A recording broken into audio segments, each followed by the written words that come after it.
Hello everyone, আসসালামু আলাইকুম। Welcome to my channel recipe by Cynthia's মম।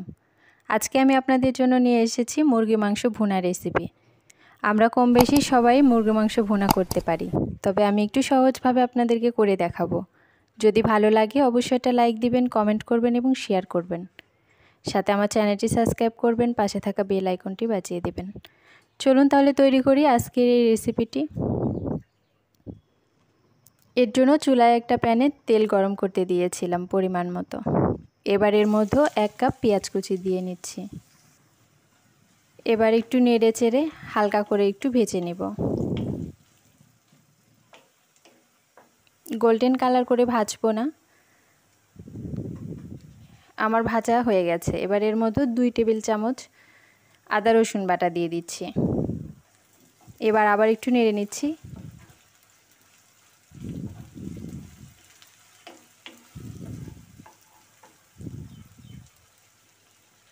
এবার এর মধ্যে শুকনো মশলা অ্যাড করব। লবণ দিয়ে নিচ্ছি স্বাদ মতো, জিরা গুঁড়া দিয়ে নিলাম 1 চা চামচ, হলুদের গুঁড়ো দিয়ে নিলাম 1 চা চামচ, লাল মরিচের গুঁড়ো দিয়ে নিচ্ছি 1.5 চা চামচ, গরম মশলার গুঁড়ো দিয়ে নিলাম 1 চা চামচ। এবার সবগুলো মশলা পেঁয়াজের সাথে ভালো মতো মিক্সড করে নেব। আপনারা চাইলে আস্ত গরম মশলাও ব্যবহার করতে পারেন। এবার সামান্য একটু পানি দিয়ে নিচ্ছি মশলাটা কষানোর জন্য। এবার আমি কিছুক্ষণ জাল দিয়ে মশলাটা কষিয়ে নেব।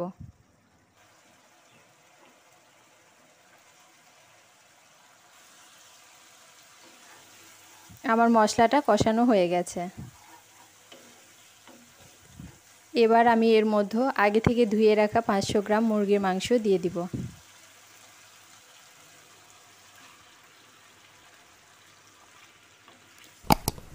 এবার আমি মশলার সাথে মাংসগুলো ভালো মতো মিক্সড করে নিব।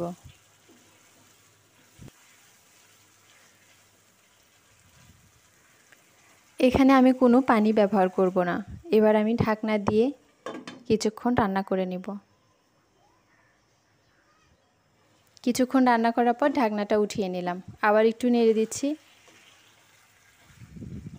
আর কিছুক্ষণ জাল করার পরে দেখবেন মাংস থেকে এমনিতেই কিছুটা পানি বের হয়ে এসেছে, আর সেই পানি থেকেই মাংসটা সিদ্ধ হয়ে যাবে।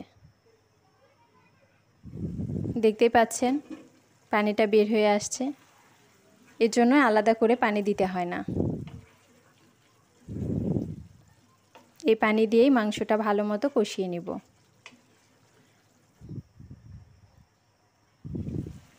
পানিটা শুকিয়ে গেছে। এবার কিছুক্ষণ নেড়ে চেড়ে মাংসটা আর একটু কষিয়ে নিব।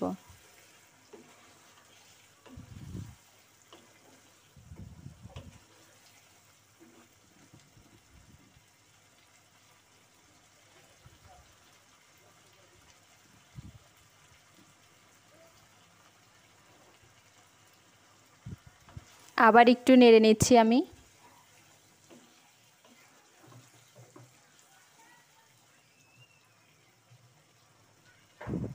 এবার এই মাংসর মধ্যে 6-7টা কাঁচামরিচ দিয়ে দিব। কাঁচামরিচ দিয়ে আবার একটু নেড়ে নিচ্ছি।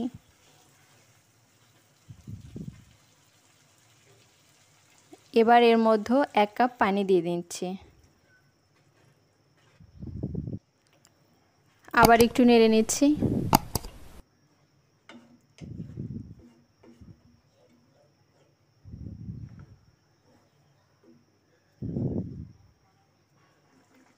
এবার আমি ঢাকনা দিয়ে কিছুক্ষণ রান্না করে নেব। কিছুক্ষণ রান্না করার পরে আমি ঢাকনা উঠিয়ে নিয়েছি। এবার এর মধ্যে 1 চা চামচ ভাজা জিরে গুঁড়ো দিয়ে নিচ্ছি। আমার রান্নাটা মোটামুটি হয়ে গেছে, আর কিছুক্ষণ একটু রান্না করে নেব।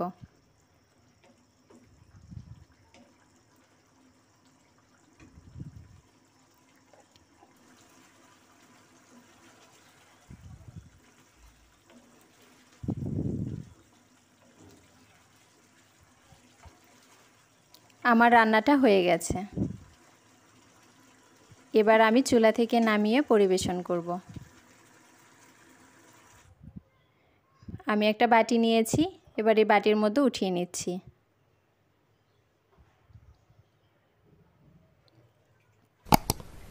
তৈরি হয়ে গেল আমার অসম্ভব মজার মুরগি মাংস ভুনা রেসিপি। ভালো লাগলে অবশ্যই বাসায় একবার ট্রাই করবেন। আজকে এই পর্যন্তই, আবার দেখা হবে নতুন কোনো রেসিপি নিয়ে। সে পর্যন্ত সবাই ভালো থাকবেন, সুস্থ থাকবেন। আল্লাহ হাফেজ।